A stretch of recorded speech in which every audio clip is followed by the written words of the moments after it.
नमस्कार दोस्तों, सुप्रभात। स्वागत है आपका अपने YouTube चैनल जीके विद प्रेम पे। तो आज के दिन की शुरुआत कर रहे हैं राजस्थान के करंट अफेयर्स के साथ। तो चलो आज की शुरुआत करते हैं पहले प्रश्न के साथ।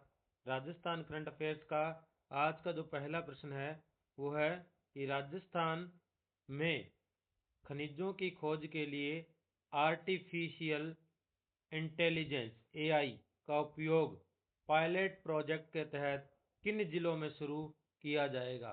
यानी अब राजस्थान में जो खनिजों की खोज है वो AI के उपयोग से करने की शुरुआत की जा रही है। तो किन जिलों से ये शुरुआत की जा रही है?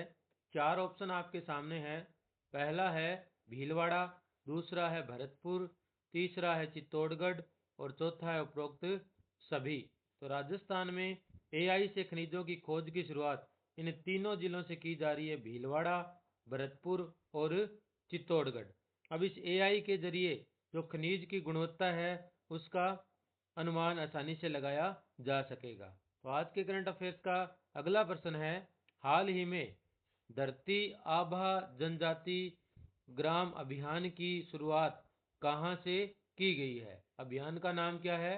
धरती आभा जनजाति ग्राम अभियान की शुरुआत कहां से की गई है?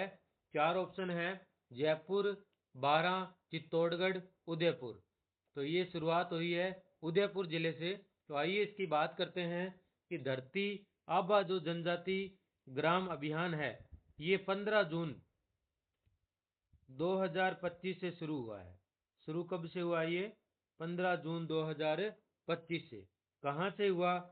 अभी मैंने बताया कि उदयपुर जिले से शुरू हुआ है। कौन से जिले से शुरू हुआ है ये? उदयपुर जिले से। और उदयपुर जिले की, अब आपसे पूछे कि कौन सी तहसील या कौन से ब्लॉक से, तो उदयपुर जिले के कोटड़ा ब्लॉक से इस अभियान का क्या किया गया है? आगाज किया गया है। कोटड़ा अभियान से इस आगाज किया किसने है?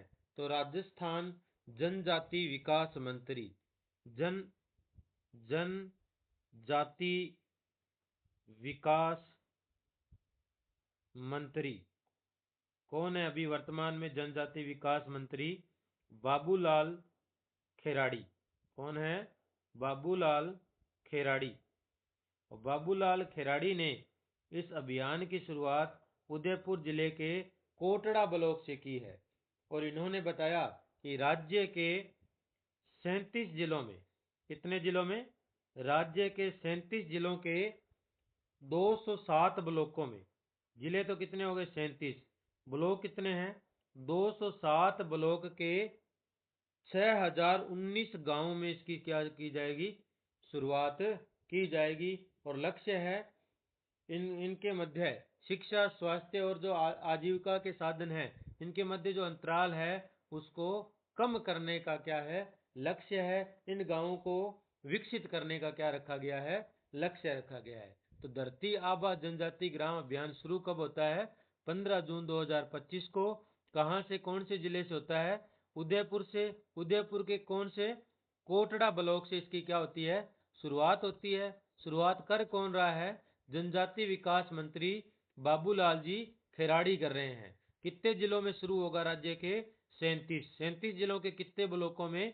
207। और गांवों की बात करें तो कितने गांव इसके अंदर रखे गए हैं? 6019 गांव इस धरती आभा जनजाति ग्राम अभियान में रखे गए हैं जिनको विकसित करने का लक्ष्य है। उसके बाद में आज के करंट अफेयर्स का तीसरा प्रश्न है, देश की पहली काऊ यानी गाय काऊ सफारी की शुरुआत राजस्थान में किस गौशाला द्वारा की गई है? प्रदेश में पहली बार किसकी शुरुआत हो रही है? काऊ सफारी यानी गाय सफारी की। और राजस्थान में हो रही है। और राजस्थान की किस गौशाला से हो रही है? तो चार ऑप्शन आपके सामने, श्री पथमेड़ा गोधाम महातीर्थ जो सांचौर में है, श्री महावीर जैन गौशाला पाली में, हिंगोनिया गौशाला जयपुर या गोपाल गौशाला झुंझुनू। तो इसका सही आंसर है हिंगोनिया गौशाला जयपुर से प्रदेश की पहली काऊ सफारी की क्या की जा रही है? शुरुआत की गई है। उसके बाद में आज के करंट अफेयर्स का अगला प्रश्न है, जोधपुर में स्थित थल सेना की कोणार्क कोण पहला प्रश्न की थल सेना की कोणार्क कोर कहाँ पे स्थित है? जोधपुर में स्थित है। तो इस कोणार्क कोर का नया कमांडर किसे नियुक्त किया गया है? तो चार ऑप्शन आपके सामने हैं। पहला है मोहित मल्होत्रा, दूसरा है संजय सक्सेना, तीसरा है एवीएस राठी और चौथा है डॉक्टर या डी जालिम सिंह। तो इसका आंसर है एवीएस राठी को जोधपुर में स्थित थल सेना की कोणार्क कोर का नया कमांडर क्या किया गया है? नियुक्त किया गया है।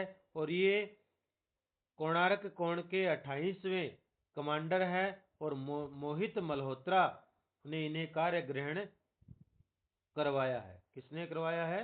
मोहित मल्होत्रा ने। जो कोणार्क कोर है ये पश्चिमी सीमाओं की रक्षा में अहम भूमिका निभा रही है।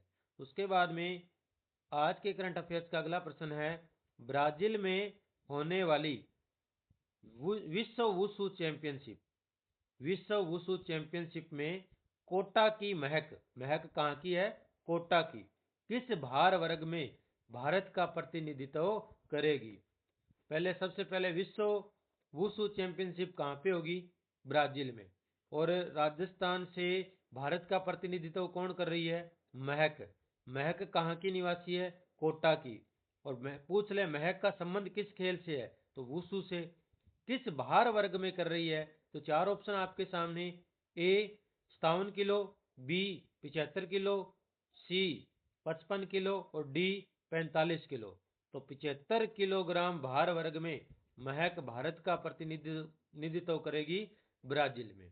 उसके बाद में आज के करंट अफेयर्स का अगला प्रश्न है कि 34वीं सीनियर नेशनल वुशु चैंपियनशिप प्रतियोगिता कौन सी है?